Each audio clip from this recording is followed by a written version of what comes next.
Sir काय सांगाल, कसा दौरा होता आज जालन्याला? काय विषय? मी अनुसूचित जाती आणि जमाती हा जो आयोग आहे महाराष्ट्राचा त्याचा अध्यक्ष आहे आणि त्यामुळे अनेक जिल्ह्यामध्ये मी दौरे करून तिथली परिस्थिती काय आहे, मागासवर्गीय विद्यार्थ्यांची राहण्याची सोय, खाण्याची सोय, शिक्षणाची सोय, त्याचबरोबर इतर मागासवर्गीय जी काही मंडळी आहेत जी आर्थिकदृष्ट्या दुर्बल आहेत त्यांच्यासाठी ज्या योजना आहेत त्या राबवल्या जातात की नाही ही सगळी पाहणी करणं, माहिती घेणं, योग्य त्या सूचना देणं हे करण्यासाठी खऱ्या अर्थाने हा माझा दौरा आहे.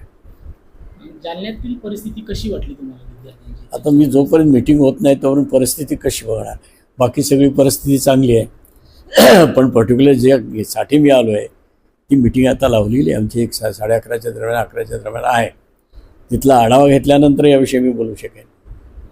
सर बऱ्याच ठिकाणी विद्यार्थ्यांना योग्य त्या सुखसुविधा मिळत नाहीये वसतिगृहांमध्ये, याकडे आपण लक्ष देणार का? आत्ता आमची असिस्टंट कमिशनर इथं बसलेले आहेत, ते नवीन आहेत परंतु त्यांच्याशी मी चर्चा केली. या सगळ्या गोष्टींची मी माहिती घेतो आहे. आता त्यांच्याबरोबर त्यांचे इतर सहकारी अधिकारी आहेत, त्यांच्याबरोबर